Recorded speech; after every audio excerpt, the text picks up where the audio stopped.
tenemos ya los conceptos necesarios para diferenciar la modalidad experimental del método científico del resto de las modalidades. Los verdaderos diseños experimentales se caracterizan por la utilización del control por manipulación, así como por la asignación aleatoria de los sujetos a los grupos definidos por la variable manipulada.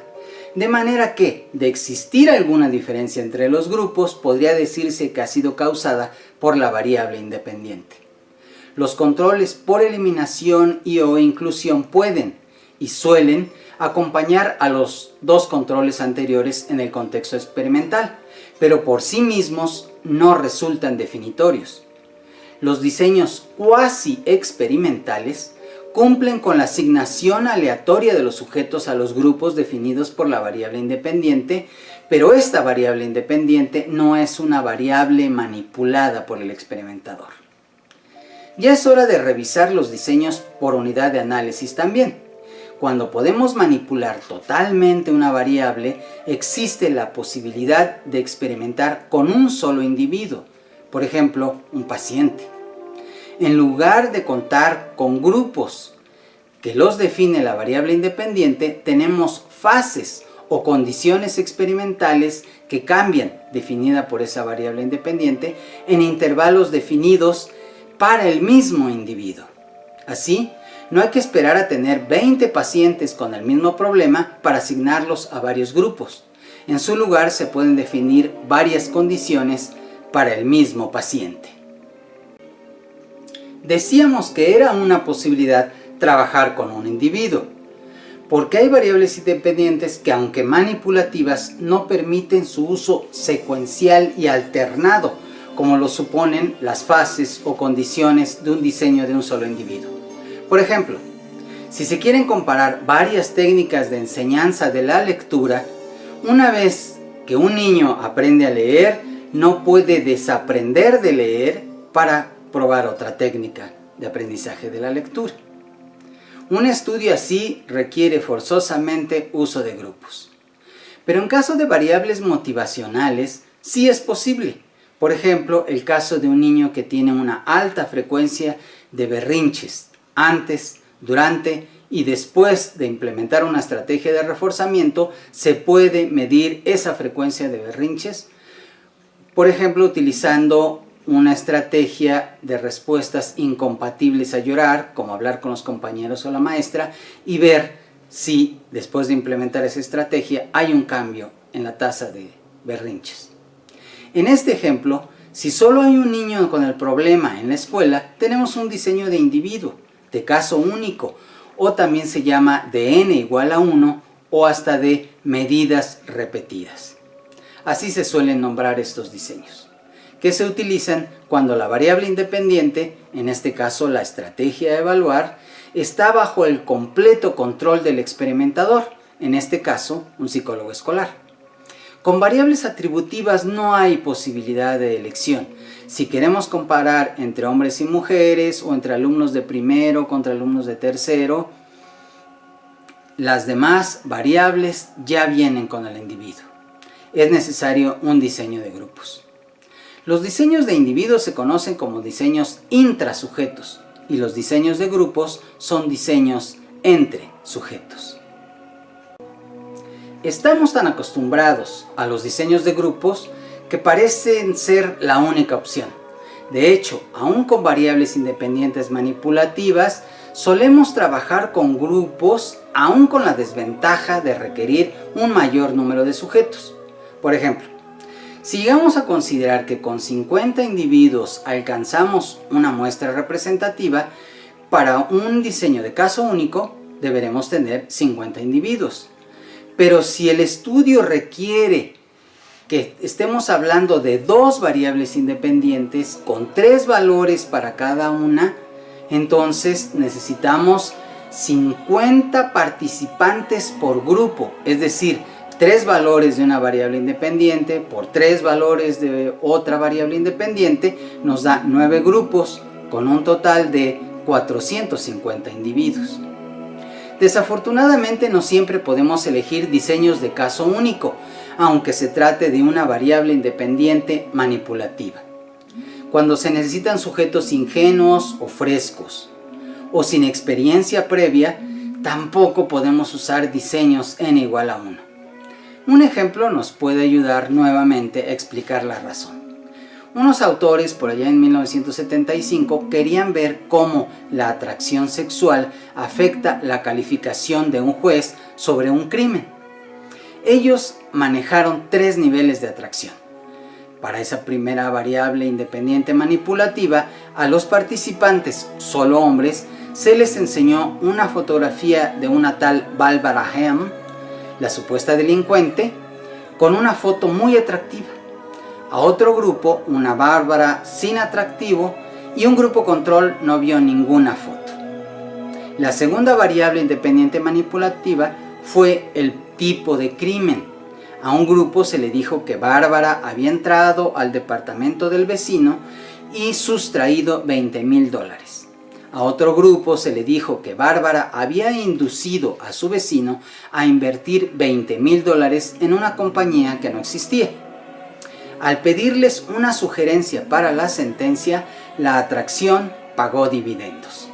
En el caso de robo, la Bárbara atractiva obtuvo una sentencia menor, solo 2.8 años de prisión contra 5.2 años de la Bárbara no atractiva o 5.1 años para el grupo control. Lo interesante es que se obtuvo lo opuesto en el caso del fraude. En este, los participantes consideraban que Bárbara usaba su belleza como un arma y entonces le dieron una mayor sentencia, 5.5 años de prisión, contra 4.4 si no tenía atractivo o 4.4 sin ver ninguna foto. En la siguiente tabla están los datos.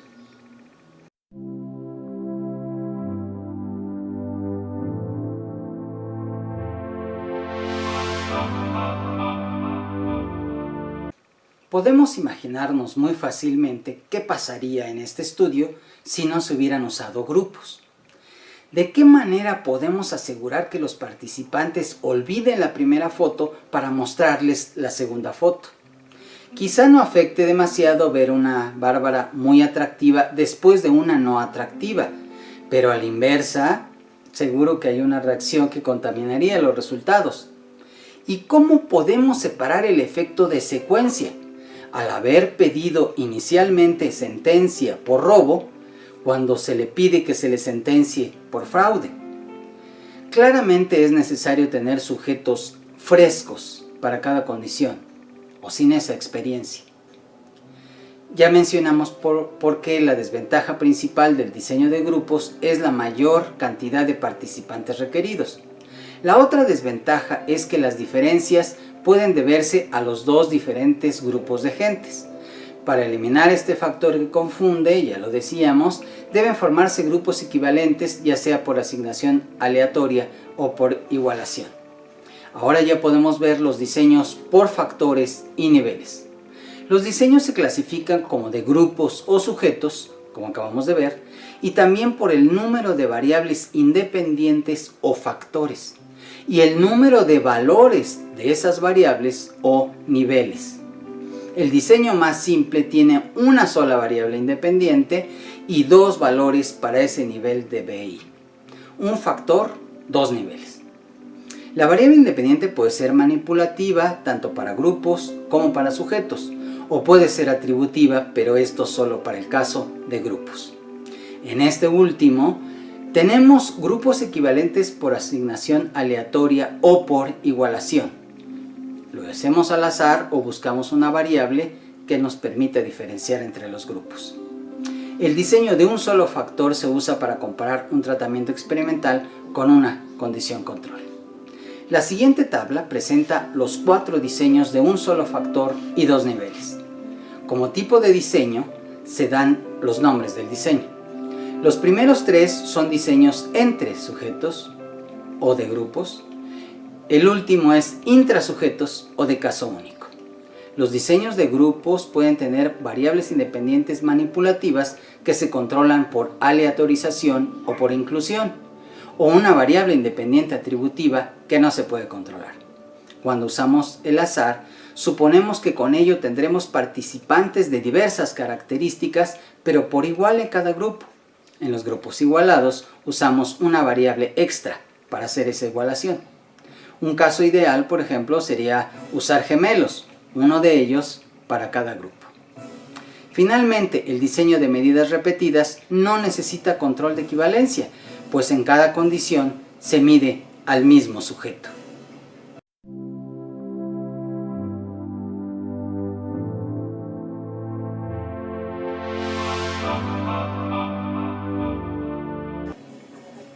Mencionaremos aquí unos diseños más complejos, pero su revisión quedará pendiente. Cuando comparamos solo dos niveles de una variable independiente, los resultados siempre parecerán lineales, ya que la gráfica de resultados tendrá solo 2 puntos. Solo puede descubrirse si una relación no es lineal con más de 2 niveles de una variable independiente. Como en el caso anterior, puede ser diseño de grupos y de sujetos, y los mismos casos de grupos independientes, igualados, no equivalentes y de medidas repetidas. Estos diseños son de un solo factor multinivel. Los diseños factoriales son experimentos con más de una variable independiente. Todas las variables independientes pueden ser factores de grupos o todas de medidas repetidas. Los diseños factoriales mixtos incluyen al menos un factor de cada uno, grupal y de sujetos.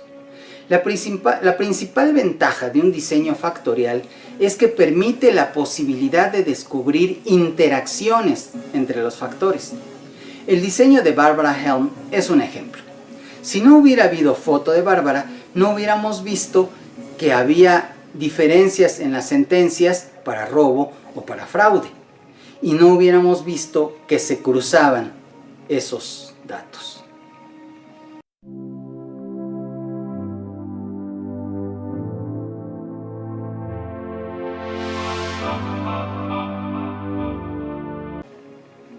Aquí no nos alcanza el tiempo para ver las alternativas a la falta de control por manipulación, que definen los diseños que no son experimentales y que en ocasiones son la única alternativa de investigación, principalmente en problemas clínicos y de la salud. En la siguiente unidad veremos las categorías de integración y análisis de congruencia del artículo, consistencia interna y externa. Hasta la próxima.